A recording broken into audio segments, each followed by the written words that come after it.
In the book, They Found the Secret, page 103, Dwight Moody said this. He says 19 out of every 20 professed Christians are powerless. 19 out of 20, that's 5%. That means 95% of the Christians in your church, in my church, in the 45,000 Christian denominations are powerless. God's talking to his church, and he says, cursed be the man that trusteth in man, in the President of the United States, in the President of your General Conference. Cursed be the man that trusteth in man and makes flesh his arm. Your church isn't going to do it. The government's not going to do it. And whose heart departeth from the Lord. Will you let me in? That is the solution. Do not clasp hands with them. When you do this, the Lord is ashamed of you. Unfortunately, we never learn. Why is that? Well, that's the definition of insanity, isn't it? Doing the same thing over and over and achieving the same result. They keep pulling us in like quicksand, and we keep chasing them. And all the while, God has his hand out, wants to take us out of the quicksand of life and give us true life in and through him.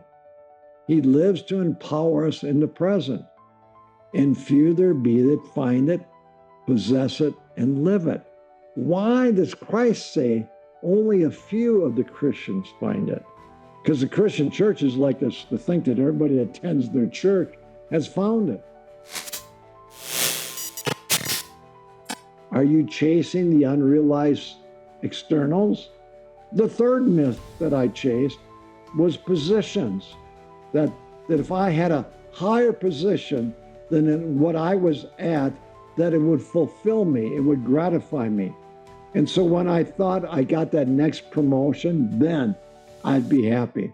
Or if I could become the head elder, or my wife, the head deaconess of our church, then we would be satisfied. Or if I could own my own business, which I've owned 3 of them, then I'd be satisfied. There is always another then.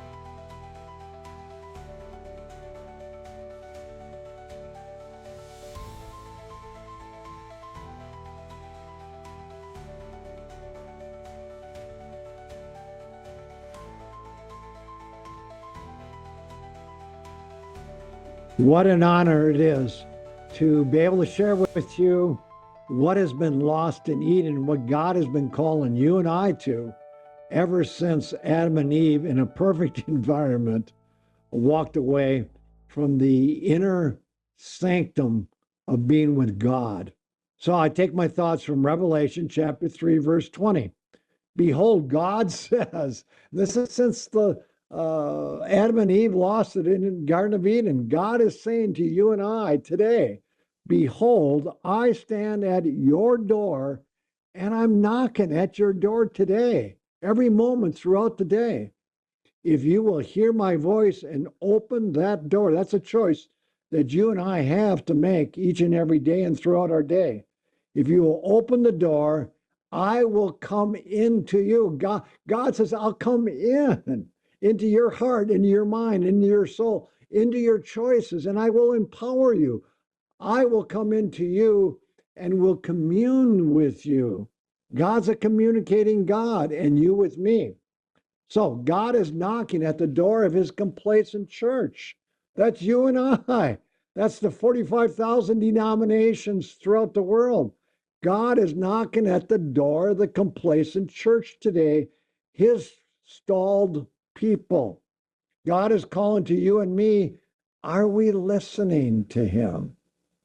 At any time, we can open that door and enjoy intimate fellowship with God. So many of us are like the 2 disciples on the road to Emmaus.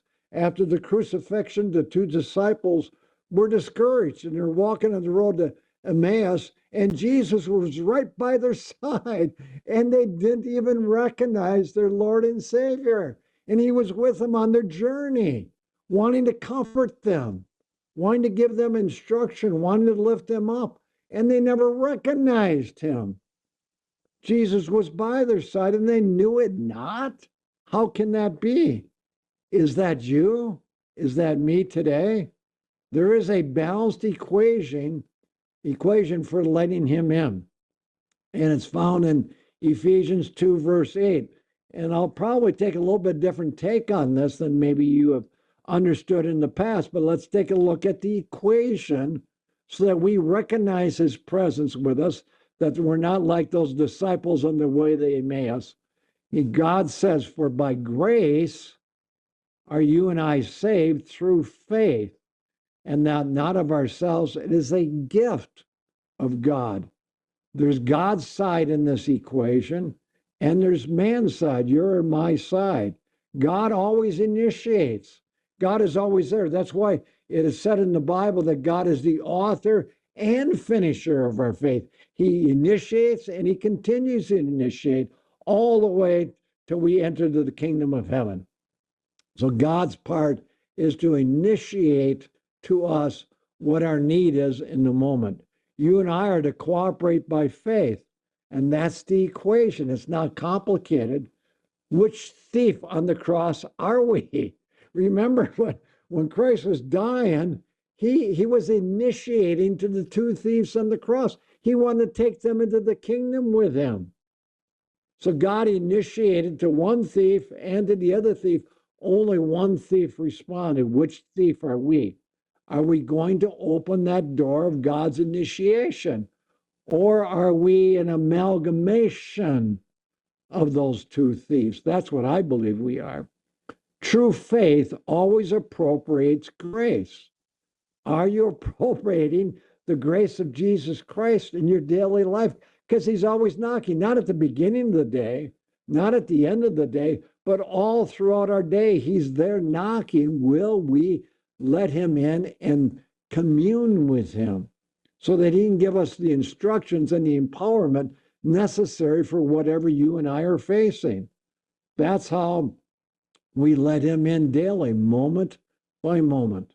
So on God's side of the equation, he fulfills his part 100%, 110%, if there is 110%. He's always there. He never fails us.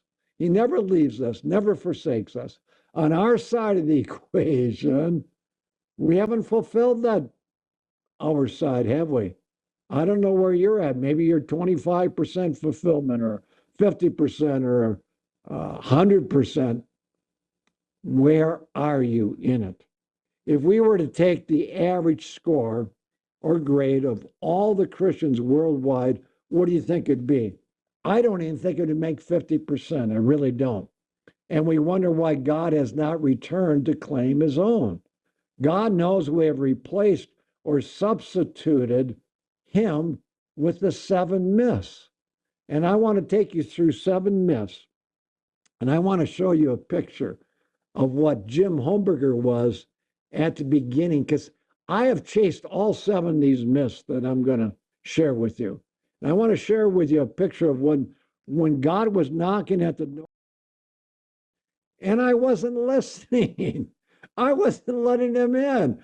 I was a party boy. I was chasing the world. So let me take you through the 7 myths. This is the picture of Sally and I when we were chasing these myths.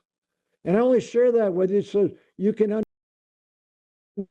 and where God is bringing me to.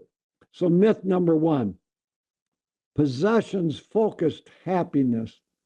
I just thought if I could have all these toys, I would be happy. So I'm going to take you back.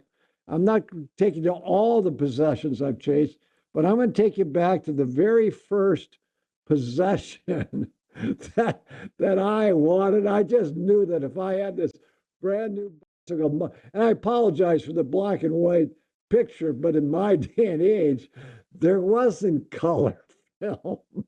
There was only black and white. So the first myth that I chased at age 12, it was this red and chrome Schwinn bicycle.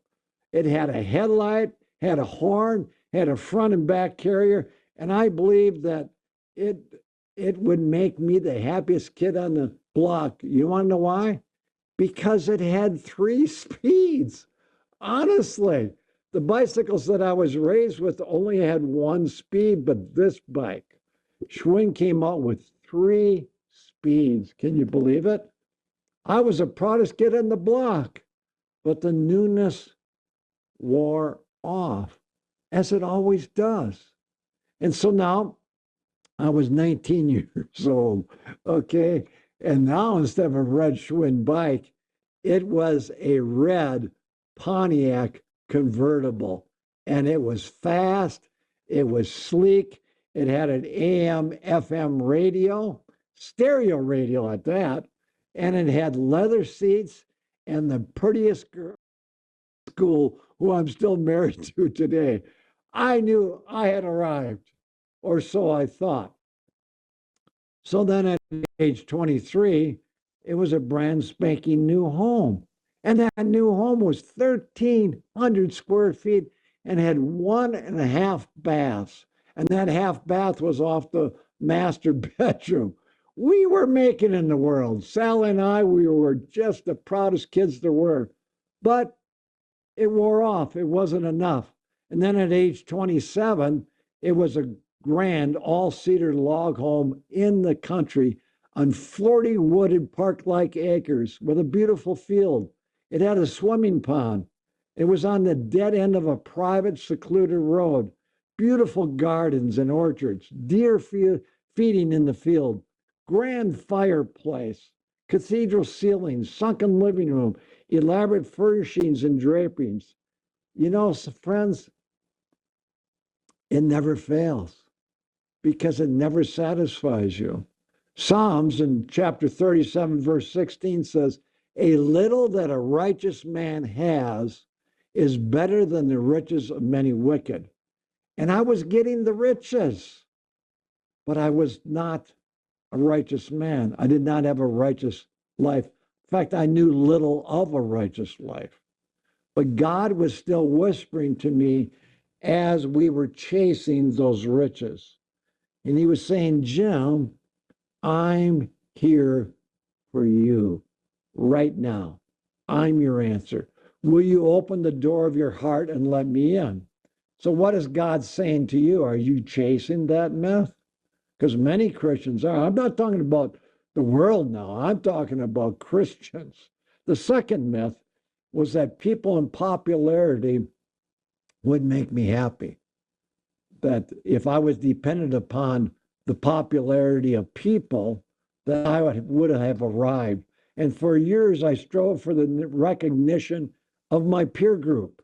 And then I strove for the recognition of my family. Then those that were in my field of occupation. And then it was my church. And then it was for the validation of other ministries that I was involved in. God is showing me just how empty all this is. And it is. When you strive for popularity and for people in your life, it's empty. My desire to belong, to fit in, to be looked up to has had to be surrendered continuously. And it is to this day. Remember that Adam and Eve bought into the devil's food cake, that something other than oneness with God will satisfy. And here they were, Adam and Eve, in a perfect environment. They had perfect health. They had a perfect occupation. They were perfectly suited for each other in a perfect state. They bought into the first lie. They bought into the first myth that happiness, joy, fulfillment comes from something yet unrealized in your life. So I chase the unrealized externals. Are you chasing the unrealized externals? The third myth that I chased was positions. That if I had a higher position than in what I was at, that it would fulfill me, it would gratify me. And so when I thought I got that next promotion, then I'd be happy. Or if I could become the head elder, or my wife, the head deaconess of our church, then we would be satisfied. Or if I could own my own business, which I've owned 3 of them, then I'd be satisfied. There is always another then. It's a mirage, something that always escapes you. It's an illusion. It's a myth. We're told in Jeremiah chapter 45, verse 5, seekest thou great things for thyself? Seek them not. Jesus says, I'm your identity, not those myths. Colossians 2:10 says, you are complete in me. Finding that completeness is quite a journey. It's been quite a journey for Sally and I through going through all these myths and finding out that when you arrived in that myth, it was empty. It was like a vapor. It vanishes, and then you look for something else. So finding that completeness in Jesus Christ is a journey that we're all on. Where are you in this journey back to oneness with God? What percentage of that journey are you on? Maybe you start out on that journey and it's a narrow road, and it gets steep. Maybe you're 25% on the way in that journey, or 50% on your way, or 75%, you're becoming stalled, or you're taking an exit. My fourth myth was that places will satisfy me.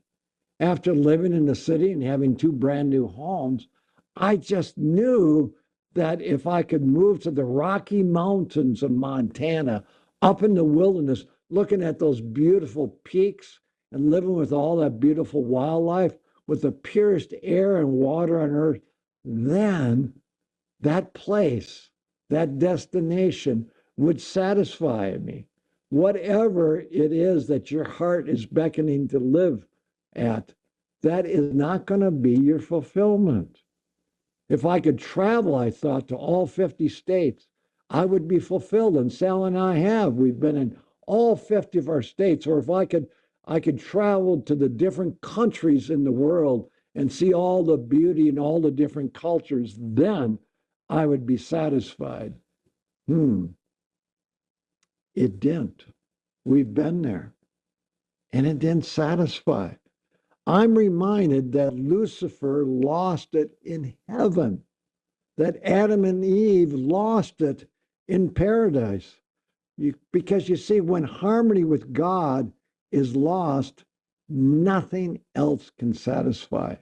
That's what Adam and Eve lost in the Garden of Eden, harmony with God. And that's what God is trying to bring us all back to. And he's saying to you and I, let me in, please. I'm knocking at your door. There's no handle on the outside of the door, only on the inside. You got to open it. God will never force his way in. He'll let you chase those myths so that you see how empty they are. But God is saying, I want harmony with you again. Will you let me in? But you and I believe that future want is our chief pursuit, that if I can just have the next myth. No, future want has become our chief pursuit. And we believe that if I can just enter that next myth or enter deeper into the myth that I'm into, then I'll be satisfied. If that is a life hid with Christ and God, yes. When are we truly going to let him in? I have had to ask myself that question many times. Myth number 5, I look to politics for solutions and relief. If I could just get rid of those liberals in this country, then I knew our country would be better. Or those conservatives are such a nemesis to this country and such a nemesis to the church. If so-and-so was in the White House, then I knew this country would be restored back to order. Or if so-and-so was the General Conference president, then my church would have hope. You would think that the solution to the world's problems is dependent upon political correctness and action. It never is. Versus returning to oneness with God. That's the solution. That's what we're missing out on. That's what's not in place. It's insanity to try and reform society through governments. It cannot be done because whether conservative or liberal, all governments are unregenerate and you cannot transform them. The whole history of the world shows that for the last 6,000 years. It is also insanity to try to reform a church. Now, please, Christians, listen up. You cannot reform a church. That's why, since the Jewish church and then the Catholic Church and then the Lutheran Church and then the Episcopal Church and then the Baptist Church and the Methodist Church, and every church says, well, the former church wasn't enough. We got to start a new one. And now we got 45,000 denominations. Was it going to take 50,000 before Christ finally has his people let him in? If you could reform a church, Jesus would have done it. The gospel only reforms individuals, one-on-one with God. To be efficient, the cure, the gospel, must reach us individually and must regenerate my heart, one-on-one with God. That's the gospel of Jesus Christ. He can't do it with institutions. He can't do it with governments. He can only do it with you and me if we will let him in. That's why what is happening in your house, what's happening in my house, is more important than what's happening in the White House or in the general conference of your church. Political affiliation and legislation is never the solution. With my denomination, it started out with the Bible and the Bible only as our rule. Then they instituted a church manual to guide the church. And then the church manual increased. And then the church manual increased and increased. And it's getting to the point that it supersedes the scriptures. Are you listening? Do you see what's going on? Jeremiah 17:5. Thus saith the Lord. So God's talking to us. God's talking to his church. And he says, cursed be the man that trusteth in man, in the President of the United States, in the President of your General Conference. Cursed be the man that trusteth in man and makes flesh his arm. Your church isn't going to do it. The government's not going to do it. And whose heart departeth from the Lord. Will you let me in?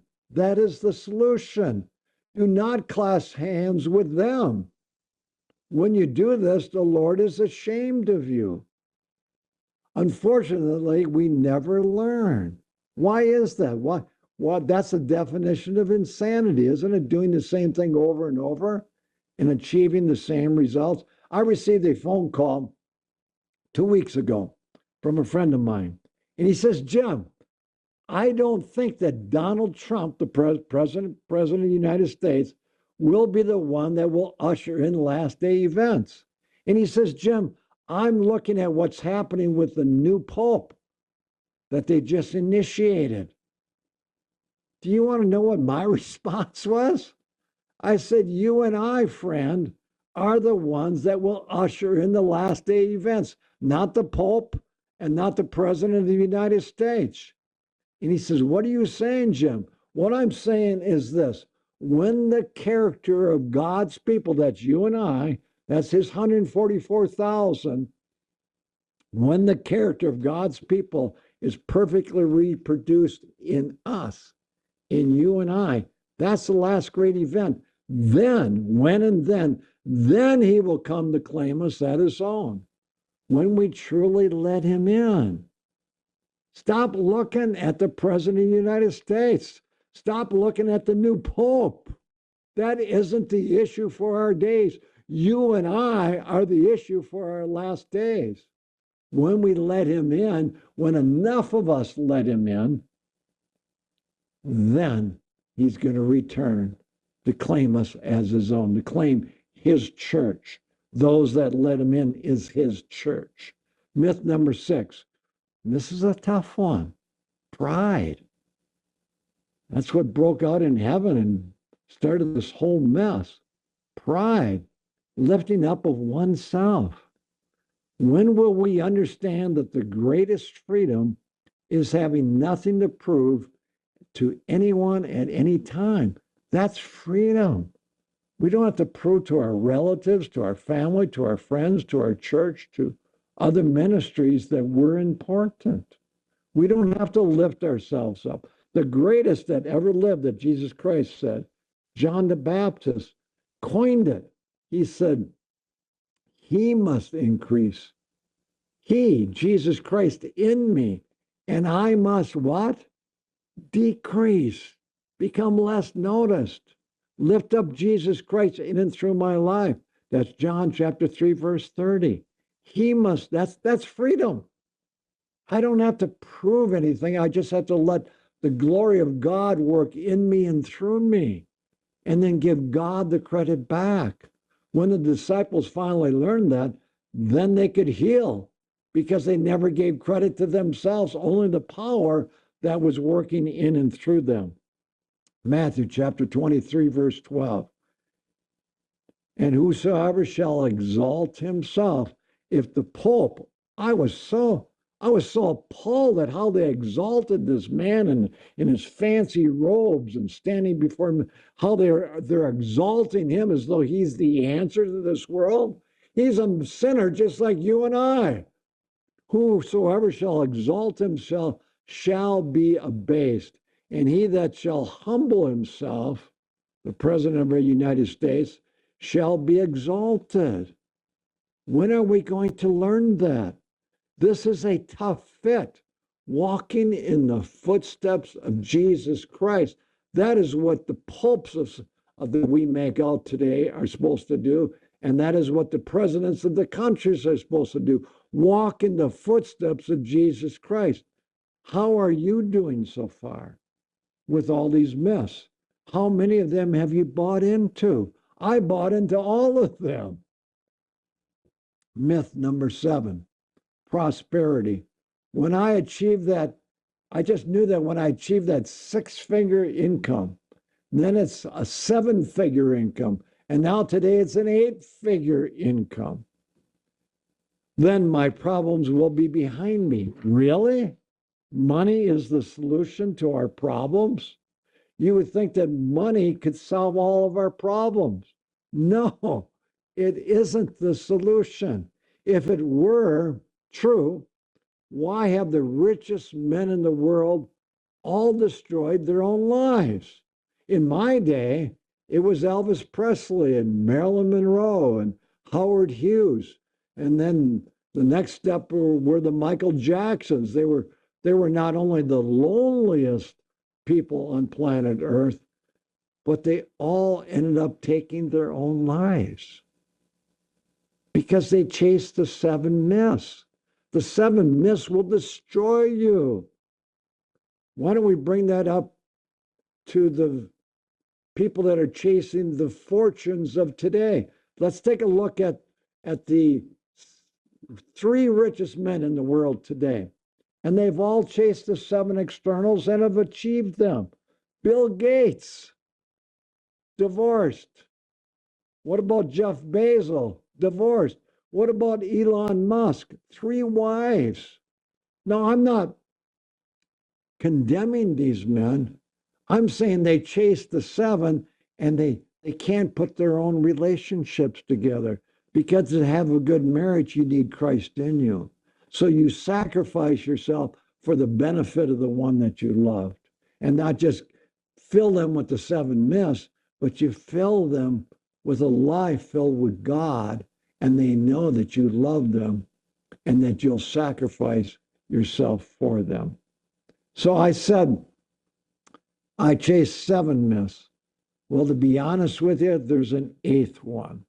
And the 8th myth is the most dangerous. It really is. I am appalled that people are looking to the popes of their churches. I'm appalled that they're looking to their churches rather than to the person of Jesus Christ. I'm appalled at Christians today that are looking at their church as the answer, or the pope of their church or the pope of the world as the answer to their problems. Most Christians have come close to their churches, and yet they're distant from God. Can I repeat that? Most Christians today have become close to their church, but they're distant from God. That's a foolish virgin experience. To venerate a man or a church is idolatry. And Christians are doing that today.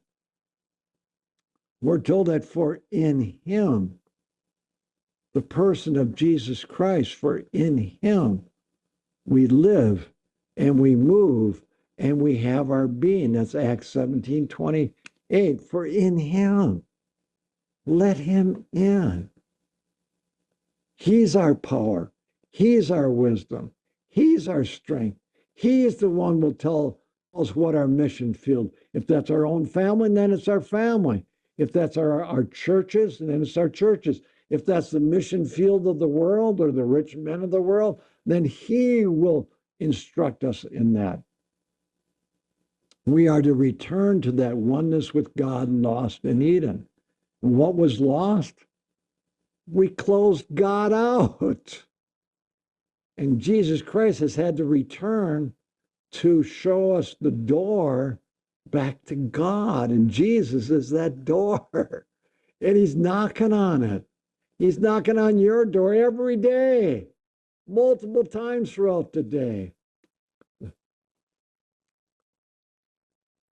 You're not going to find it in the eighth myth either.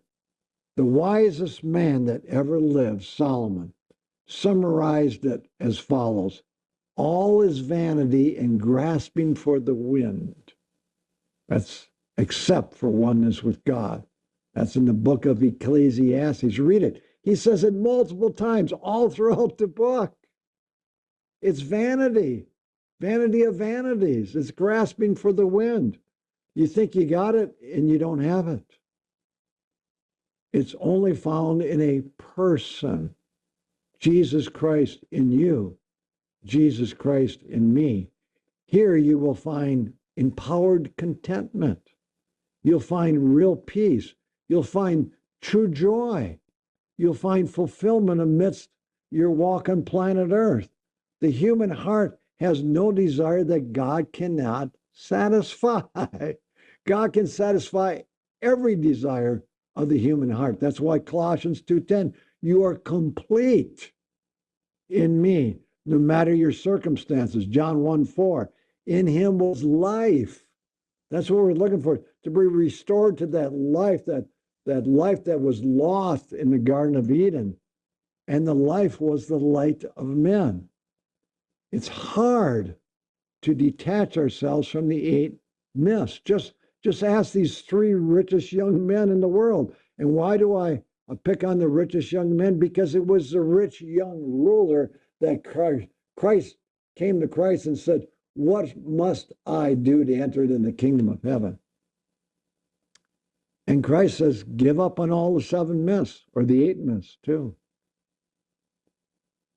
And the rich young ruler walked away. Are you going to walk away when you understand the cost of finding true life again? It's hard to reattach ourselves to the indwelling Christ when we're involved in those eight myths, because they're like a suction. They keep pulling us in like quicksand, and we keep chasing them. And all the while, God has his hand out, wants to take us out of the quicksand of life and give us true life in and through him. He lives to empower us in the present. And few there be that find it, possess it, and live it. Why does Christ say only a few of the Christians find it? Because the Christian churches like us to think that everybody that attends their church has found it. Matthew 7, verse 13. Enter ye in at the straight gate. Jesus Christ is a straight gate, not your institutional religion, not any of your mess. Jesus Christ is a straight gate. For wide is the gate, and broad is the way that leadeth to destruction, and many there be which go in thereat. Many of the people in the world and many people in the church are chasing the 8 miss. And then he says in verse 14, because straight is the gate and narrow is the way which leadeth unto life, and few there be that find it. Are you going to find it? Maybe you found some aspects of it, but haven't really found the authentic thing, which is Christ in you. Are you going to be part of the few that dare to bypass the 8 miss and truly find it? Dwight L. Moody, he was a great evangelist. You probably recognize his name. In the book, They Found the Secret, page 103, Dwight Moody said this. He says, 19 out of every 20 professed Christians are powerless. 19 out of 20, that's 5%. That means 95% of the Christians in your church, in my church, in the 45,000 Christian denominations are powerless. And they are. That's why Christ hasn't been able to return, because they won't let him in. That's where the power is. The power is Christ in you. The power is in Christ. It's not in an institutional religion. It's not in a lifestyle. It's not in the knowledge of your doctrines. It's in Christ in you. He is the life. 19 out of 20. So which one are you? The 95% or the 5%? Matthew 11:28. Christ is saying, come unto me. That's his invitation.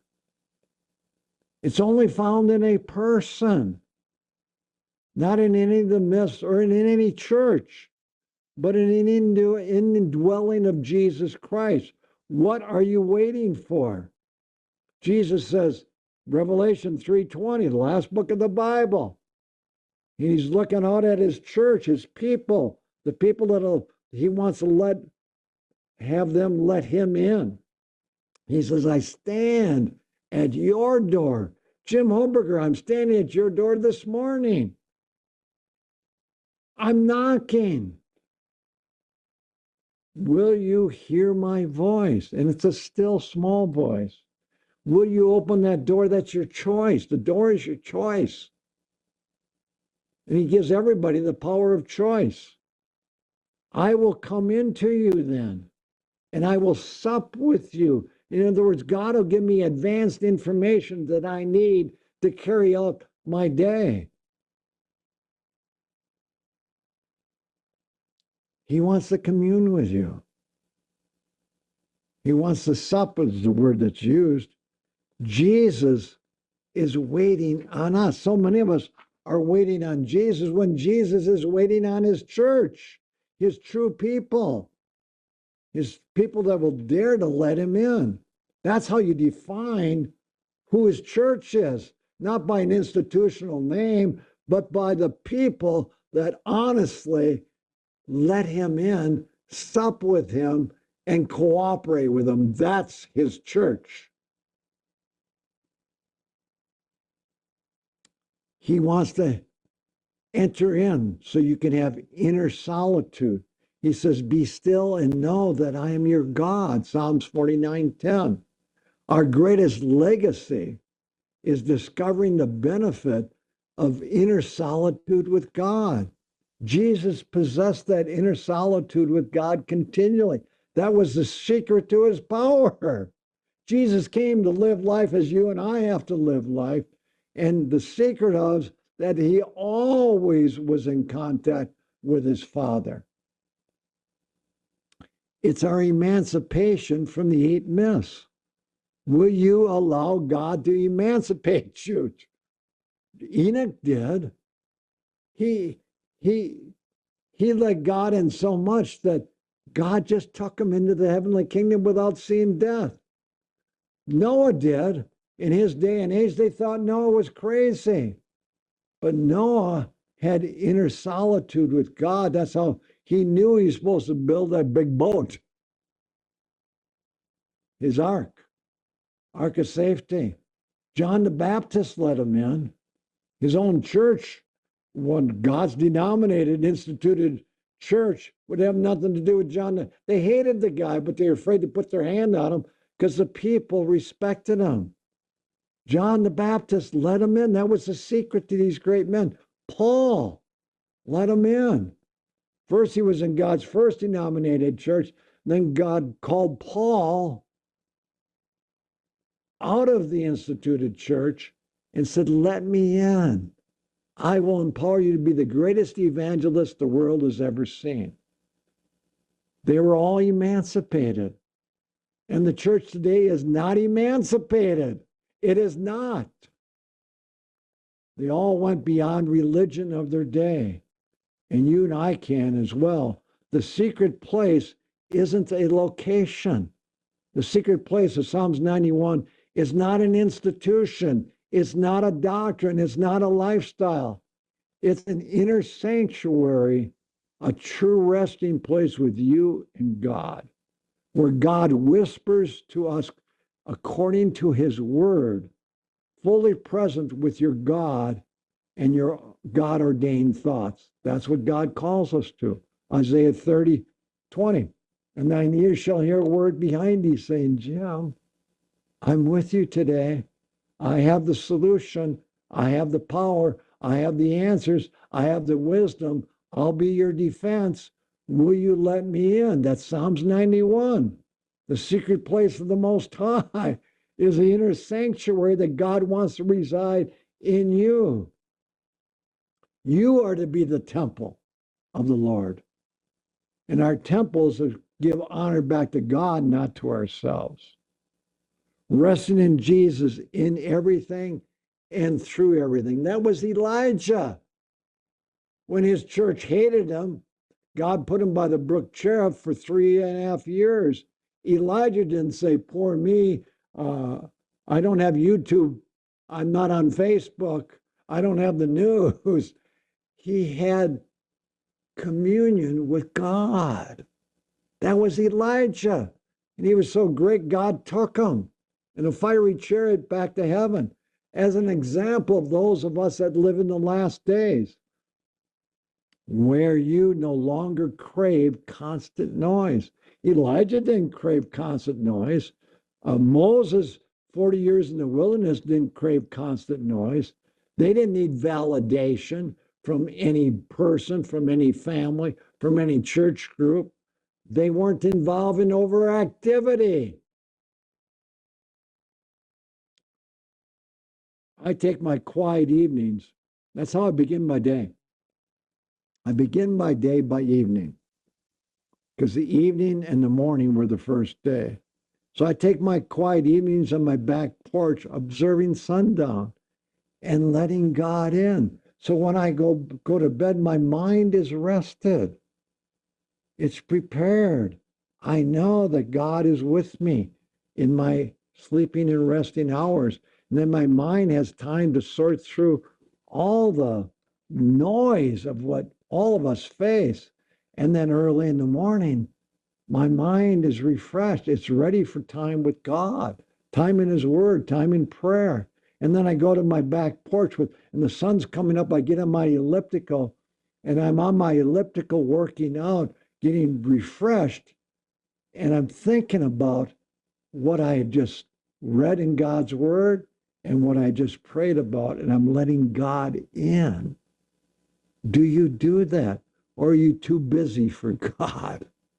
Most Christians are too busy for God. They're on the treadmill of life. No, God does not put you on the treadmill. How about you? Daniel let God in, not just in the morning, but he let God in so much that that's what his enemies held against him. Because every noon, he'd go back up and open those shutters, look towards heaven and say, Lord, I'm still with you. Empower me to be your witness in Babylon. That was Daniel's secret. He let God in. All the myths that I shared with you is emptiness. The above is just as fulfilling as all the empty social parties I accustomed myself to in the past. Remember the picture I shared with you before I let God in? I wanted nothing to do with God. Probably because I didn't really know him and I didn't know his word. At this point in my life, I never read God's word. So I have found that all the empty social parties that I was involved in that I shared with you here uh, were empty. The beauty of inner solitude isn't in being alone, it's in feeling completely at peace with yourself and your constant companion. And that constant companion is Jesus Christ. I think of in the book of Daniel, not Daniel now, but the three worthies, Shadrach, Meshach, and Abednego. They were worshiping their God. They were letting God in. And so the king in that day, Nebuchadnezzar, said, everybody must bow down to the idol of this world. And Shadrach and Meshach said, we're not going to bow down to the God of this world. And the king said, and then you're going to go into the burning fiery furnace. And he ordered his guards to heat it 7 times further. And this is the inner solitude that these three people had that you and I are supposed to have when we stand before our burning fiery furnace. They said in Daniel chapter 3, verses 16 and 18, our God whom we serve, our God whom we serve is able to deliver us from the burning fiery furnace. And he's able to burn you, to deliver you from whatever your furnace is that you're in presently in, if you will let him in. And he will deliver us out of thine hand, O king. But if not, listen to the solitude that they have because they let God in. But if not, be it known unto you, O king, be it known unto you, O world, be it known unto you, O institutional church, that we will not serve thy gods nor worship the golden image which thou hast set up. And the king threw him in. And the king looks in and he says, there's a fourth one, like the Son of God, with them in their fiery furnace. That's letting him in. He will be with you if you will stand with him. If you will deny the 8 myths, if you will dare to stand alone with God, you will be a majority. No pressure to perform, no need to impress, just the gentle contentment of being exactly who God made you. There's a quiet kind of joy in realizing that your own company plus one is enough. That your own company plus one is enough. That was Noah. He was an oddity to the whole world. He was a laughing stock, building an ark in the middle of the desert when it never rained. Your own company plus one is enough. That happiness doesn't come from being surrounded by people and popularity. If your happiness comes from that, I know people that are the elders in their church, and their happiness and joy comes from being looked up to in their church, or ministry leaders, because so many people watch them on TV, or they get so many clicks on their Facebook sites. No, there's only one click you need, and that's God's approval. And that possessions are not going to satisfy you because there's always a bigger possession to get, a bigger boat. And being recognized at the top of your field is not going to satisfy you. Always proving your value. You don't have to go to a party and lift yourself up, or your possessions up, or what you've done up, or how much scripture you know. Living in that exceptional location will not do it for you. It didn't do it for Adam and Eve. It didn't do it for Lucifer. Having a large bank account, I just shared with you the 3 richest men in the world, and their relationships are sour. Being politically aligned is not going to do it for you. Being active in God's last day church is not the answer. But from experiencing God in your daily life is enough. I'm becoming addicted to this kind of empowered contentment, producing real peace in my heart, producing true joy and oneness with God. I'm becoming addicted to it. This kind of inner solitude has a cleansing effect on putting one's finger on Jim Holmberger's false dependencies and the camouflaging of my real condition. When I dared to move to the mountains and have that time with God for 30 years, it showed me what my false dependencies were. It showed me how I was camouflaging my real condition as the head elder of the church that I was involved in. So, which one of the 8 myths owns you? Or should I say, which ones of the 8 myths owns you? Escape to God time will reveal it to you. That's why God sent Moses into the wilderness for 40 years. That's why God sent Saul, knocked him off his high horse, sent him into the wilderness of Damascus for 3 years. So we can understand and be still and know that he's our God, and that's all that we need. Time with God unmasks our masquerade. And that's what's going on in the Christian churches today. It's a masquerade. Time with God becomes a disruptor to all of that. And do we ever need it? I need it, and you need it. It is referred to in Psalms as the secret place, as I said earlier. And that secret place is this. Let me define it for you. It is a constant trust and surrender. That's what Adam and Eve had in the Garden of Eden. And when they gave up on that trust and surrender, they lost it.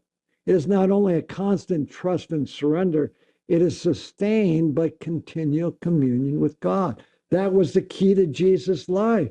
He was always in contact with his Father. Every morning you found him out talking with his Father, and every evening. And it's appropriated by a living act of faith, obtained by a daily grace. I didn't say attained, obtained. It's there. You just have to rest in it. You just have to recognize it. That was Jesus. He lived like you and I have to live, whereby God is our reality. God is our joy. God is our peace. God is our shield. God is our defense, our answer in and through Jesus Christ. There is only one hope left for the world, and there's only one hope left for all the Christian denominations. That is an active and a robust returning to oneness with God that was lost in Eden. This calls upon us to be self-feeders. You and I are to be self-feeders. We are not to depend upon our Bible classes every week. We are not to depend upon the sermon every week. We're not to depend upon other ministries to feed us. We are to be self-feeders. Are you a self-feeder? And the answer is no, you're not. Because you're probably a foolish virgin. Or are you dependent on institutionalism? The goal of the Christian faith is not merely to have good theology, but to actually live out one's faith in the moment. That was Jesus Christ. He didn't depend upon the institutional church of his day. If he did, he couldn't have been our Savior. He depended upon God. Mere religion gives the appearance of following God. Notice I said appearance. Is it weekend visitations or full custodies? Come on now. Is your Christian experience dependent upon weekend visitations? Or do you allow God full custody throughout the week? Is it fig leaf religion or family first fruit. We need to confront the fact that it was the most religious figures in Jesus' day who conspired to murder the very one sent of God. And that's true today, too. That's why Christ hasn't returned. Are you living out your faith in the here and the now? If I came and lived in your home for 30 days, would I see you living out your faith in the here and now? Not simply studying the times till the last trumpet sounds. Have you lost your saltiness? 95% of the Christians have lost their saltiness, and our saltiness is the power of Christ living in us. That's what makes us the salt of the earth. Not our doctrines, not our institutions, not our lifestyle. It's Christ in us that makes us the salt of the earth. Or are you more like a domesticated religious kitten or the true line of Judah? Which one are you?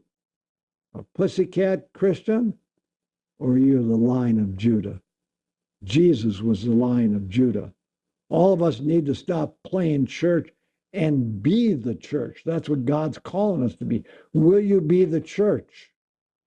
The fact that evil is taking over on our and your church's watches is a litmus test that all we possess is mere religiosity. Did you catch that? The fact that evil in this world is taking over on our church's watches is the litmus test that all we have is mere religiosity.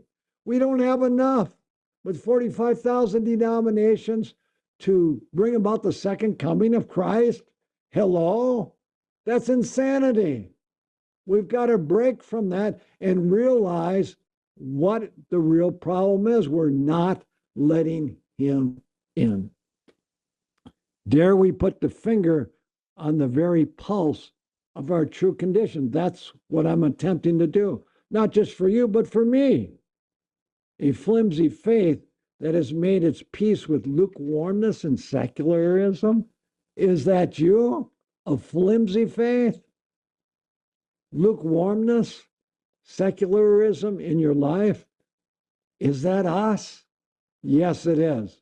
We must stop attempting to cover our own nakedness with our fig leaf religion and our church cultures versus Christ in us, our only hope of glory.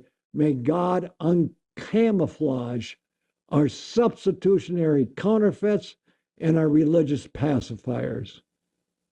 No more drinking of the alphabet church's Kool-Aid. The Jewish church failed, and all the subsequent Christian churches have failed. All of them. The Amish have failed. The Baptists have failed. The Catholics have failed. The Episcopalians have failed. The Evangelicals have failed. The Lutherans have failed. The Methodists have failed. The Mennonites have failed. The Pentecostals have failed. My church has failed. Your church is failing. Why? Because they're not producing 144,000. That's why Jesus Christ cannot come back. They're only producing religious followers, a religious culture. They have all neglected the inner circle. Let us not forget that the Jews utterly failed to enter into the spiritual connection and oneness with their Messiah that Jesus came to bring them. And they crucified the Lord of glory, neglecting to fix the mixed up man. They neglected to fix up a man. They neglected to fix this mixed up man. The Jews did, and all these subsequent Christian churches are neglecting to fix the mixed up man, which is me and is you. And they're missing to fix up the mixed up marriages. Our marriages in the Christian churches are almost as bad as the world's. 85% of Christian marriages are a mess. They're just coexisting, tolerating each other. 85% were failing. And they're fixing up the disconnected families. Our churches, our youth today are chasing the world. No power. no power.